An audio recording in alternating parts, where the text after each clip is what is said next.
Hai semua, hari ini kita akan membahas kasus yang berasal dari Bantul, Yogyakarta. 25 April 2021, seorang anak tukang ojek online yang baru berusia sekitar 10 tahun harus dilarikan ke rumah sakit umum daerah kota Yogyakarta. Anak tersebut muntah-muntah, namun dokter belum bisa memastikan apa yang sebenarnya terjadi terhadap anak tersebut dikarenakan hasil pemeriksaan lab mengenai makanan yang ia makan sebelumnya belum keluar. Bagaimana ceritanya? Tonton sampai habis ya. Nani Apriliani Nurjaman merupakan perempuan yang berasal dari kota Majalengka, Jawa Barat. Masa kecilnya hingga remaja ia habiskan di Majalengka. Pada tahun 2014 setelah lulus SMP, Nani memutuskan untuk bekerja dan merantau ke Bantul, Yogyakarta. Semenjak Nani bekerja di Bantul, ia sangat jarang pulang ke Majalengka. Ia pulang hanya saat menjelang Lebaran saja.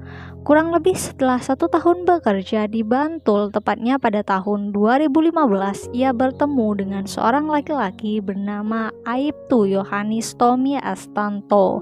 Mereka menjalin hubungan pertemanan yang cukup baik. Hingga akhirnya di tahun 2017, Aibtu Tommy memutuskan untuk menjalin hubungan yang lebih serius dengan Nani. Ia berjanji kepada Nani bahwasanya Tommy akan segera menikahinya. Nani yang mendengar ucapan itu terlihat sangat senang. Ia sudah membayangkan pernikahan yang sangat indah di masa depan bersama Tommy. Di sisi lain, rencana itu sebenarnya masih tidak benar-benar 100% Tommy ucapkan dengan tulus. Ada hal yang membuat Tommy bingung dan ragu.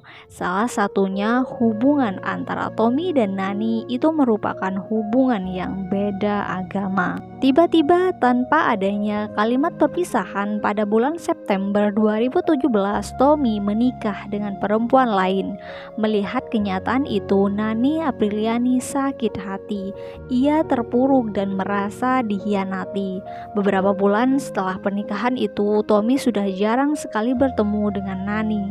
Namun komunikasi Nani dan Tommy masih baik. Tommy sudah menganggap Nani hanya sebagai teman biasa saja. Pada tahun 2021 mereka bertemu kembali. Di pertemuan itu Nani mengeluh kepada Tommy karena Tommy sulit sekali untuk ditemui meskipun hanya sebentar. Mendengar ucapan itu, Tommy merasa bahwa Nani masih menyimpan perasaan dan belum bisa move on dari cerita masa lalu mereka. Bandiman, pengemudi ojek online warga Salakan Bangun Harjo Sewon, Bantul, Daerah Istimewa Yogyakarta. Bandiman sudah menjadi ojol sejak tahun 2017. Pada tanggal 25 April 2021, tepatnya hari Minggu, seperti biasa, ia berangkat untuk menarik ojek online.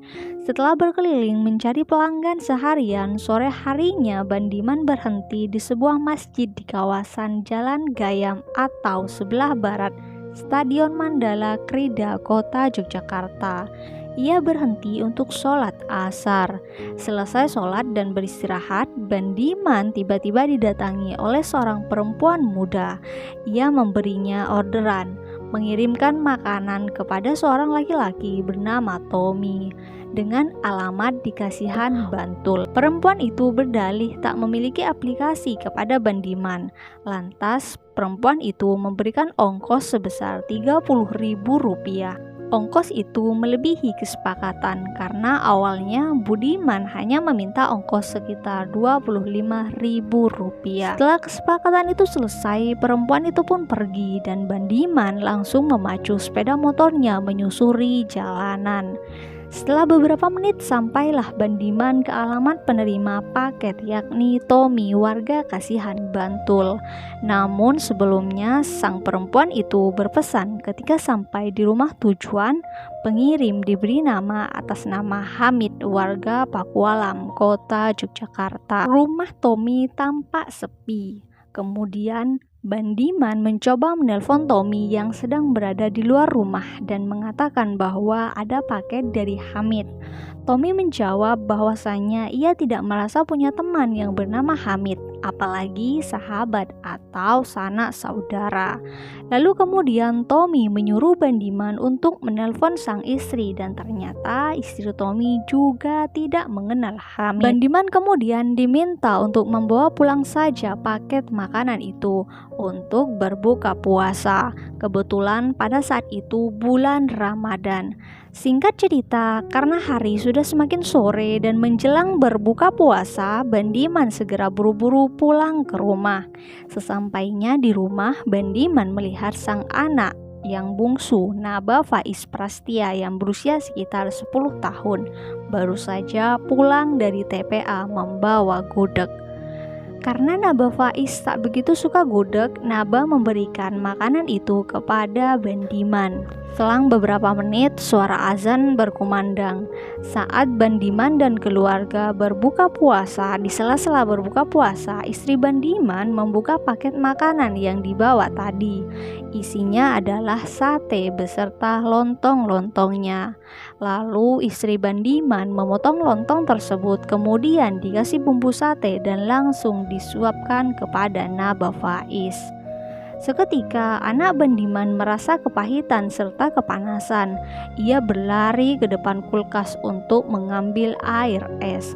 Namun belum sempat minum, anak Bandiman jatuh tertelungkup. Sementara istrinya yang memakan sisa suapan Naba Faiz mengalami muntah-muntah. Melihat kejadian itu, Bandiman langsung membawa keduanya ke rumah sakit Yogyakarta.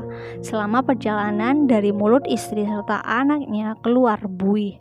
Namun sampai di rumah sakit, nyawa Naba Faiz tidak tertolong. Seorang dokter yang menangani istri serta anak Bandiman merasa curiga. Mereka berpendapat orang awam tidak mungkin mengetahui bahwa makanan atau minuman yang mengandung sianida atau zat beracun lainnya.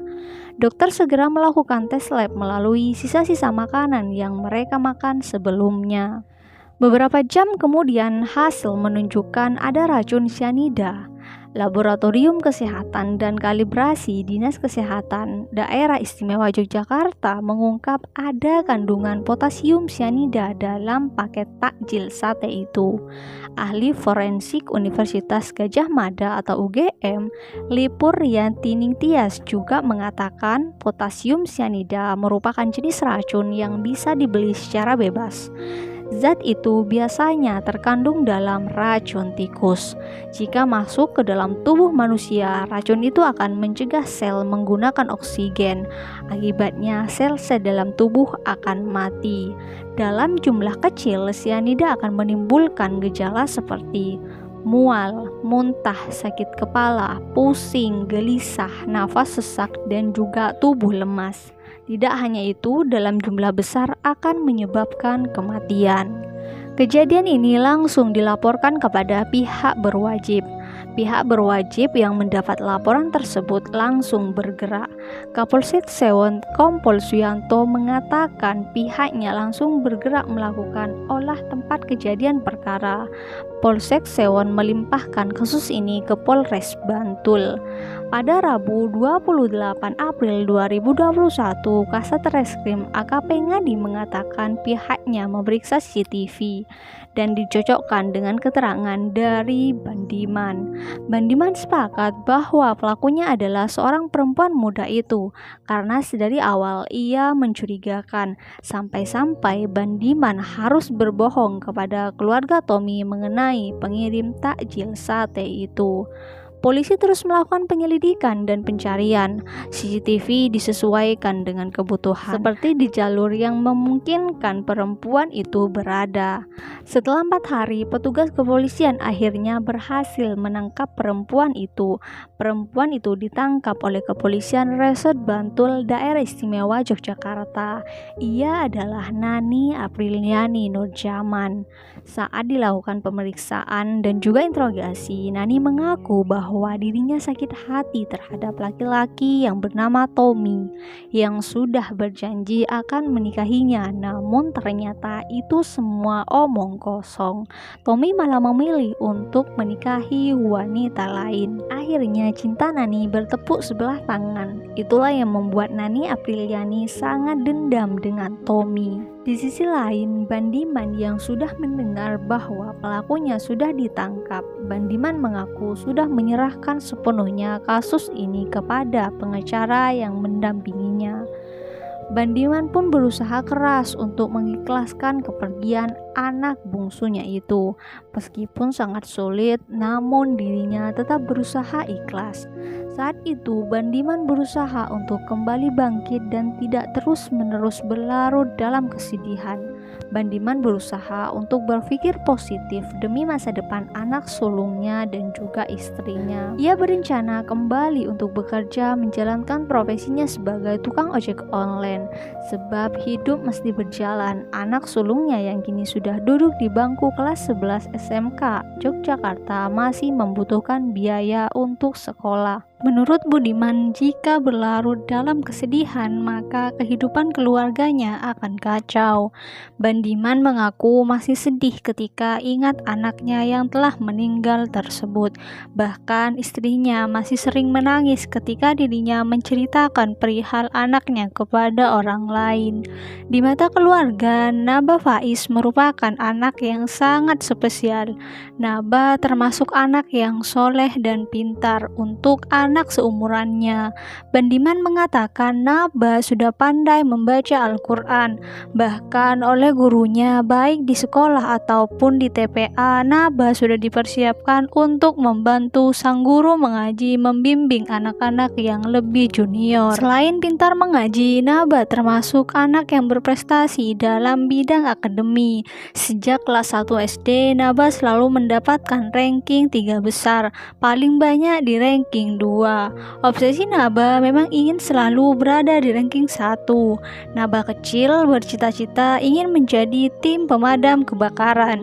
Bandiman mengaku anaknya jatuh cinta pada profesi pemadam kebakaran ketika di TK dahulu pernah ada outing ke pemadam kebakaran. Naba mengidolakan pemadam kebakaran karena bekerja tanpa pamrih membantu orang lain. Kamis 21 Oktober 2021, persidangan kasus Nani digelar secara daring di Pengadilan Negeri Bantul. Sidang itu digelar di ruang sidang 1 Cakra, Pengadilan Negeri Bantul. Dalam persidangan turut dihadirkan saksi anggota polisi yang menjadi target pengiriman sate. Jalannya persidangan dipimpin oleh Hakim Ketua Aminuddin dan 2 hakim anggota lainnya, yakni Sigit Subagyo dan juga Agus Supriyana. Terdakwa Nani menjalani sidang secara daring dari Lapas Perempuan 2B Yogyakarta di Gunung Kidul. Tim jaksa penuntut umum yakni Sulistiani dan kawan-kawan menghadirkan 3 orang saksi, yakni Aibtu Yohanes Tommy Astanto, anggota Polres Bantul, Sunar dan Agus selaku orang yang motornya dipinjam Nani saat bertemu dengan Bandiman. Jaksa menyebut mulanya Nani merasa sakit hati terhadap Tommy Astanto yang merupakan anggota Satreskrim Polresta Yogyakarta. Nani pun berniat memberi pelajaran terhadap Tommy dengan berupaya meracuninya. Pada tanggal 17 Juni 2020, Nani menerima paket 10 gram potasium sianida yang ia pesan 3 hari sebelumnya. Akan tetapi, niat Nani untuk meracuni Yohanes Tommy Astanto waktu itu tidak jadi dilaksanakan karena Tommy Astanto dinilai oleh Nani masih baik dan masih bisa dihubungi. Namun semua itu berubah ketika 1 tahun kemudian, tepatnya pada tanggal 25 April 2021, Tommy sudah benar-benar tidak bisa dihubungi oleh Nani, sehingga Nani kesal dan membulatkan niatnya untuk memberinya pelajaran. Nani berniat untuk menghabisi Tommy dengan cara mengirim makanan yang dicampurkan dengan bubuk sianida. Dan untuk melaksanakan niatnya itu, Nani membeli sate ayam di warung sate Mr. Teto Gambiran Umbul Harjo, Yogyakarta. Nani sempat mengganti pakaiannya dengan busana gamis sebelum mencampurkan bubuk sianida ke dalam bumbu sate. Sisa sianida ia buang ke tempat sampah di Griafit dengan sepeda motor pinjaman dari Agus sekitar jam 3:30 waktu Indonesia Barat di Masjid Nur Alam Umbul Harjo, Yogyakarta. Nani bertemu dengan Bandiman dan terjadilah tragedi itu. Atas kelakuannya itu, Nani terancam pidana pasal 340 KUHP. Selain pasal 340 KUHP, Nani juga dijerat pasal lain, yakni pasal 338 KUHP. Setelah beberapa kali sidang dilaksanakan, akhirnya ketua hakim memutuskan dan menyatakan bahwa terdakwa Nani Apriliani Nurjaman binti Maman Sarman terbukti secara sah dan meyakinkan bersalah melakukan tindak pidana pembunuhan berencana. Selanjutnya, hakim juga menjatuhkan pidana kepada Nani Apriliani pidana penjara selama 16 tahun. Aminuddin juga menerangkan vonis terhadap terdakwa Nani Apriliani dipotong dengan masa tahanan. Hakim juga meminta agar Nani tetap ditahan di rutan. Atas perbuatannya itu, Nani dinyatakan terbukti melanggar pasal 340 KUHP. Itulah cerita mengenai kasus sate sianida yang berasal dari Bantul, Yogyakarta. Bagaimana menurut kalian? Silahkan komen di kolom komentar. Semua informasi yang disampaikan dari awal hingga akhir itu berdasarkan artikel-artikel yang sudah tersebar luas di internet. Terima kasih untuk kalian yang sudah nonton sampai habis. Jangan lupa di like, komen, serta share ke sosial media kalian. Jangan lupa di subscribe juga. Kita ketemu di konten-konten selanjutnya. Terima kasih.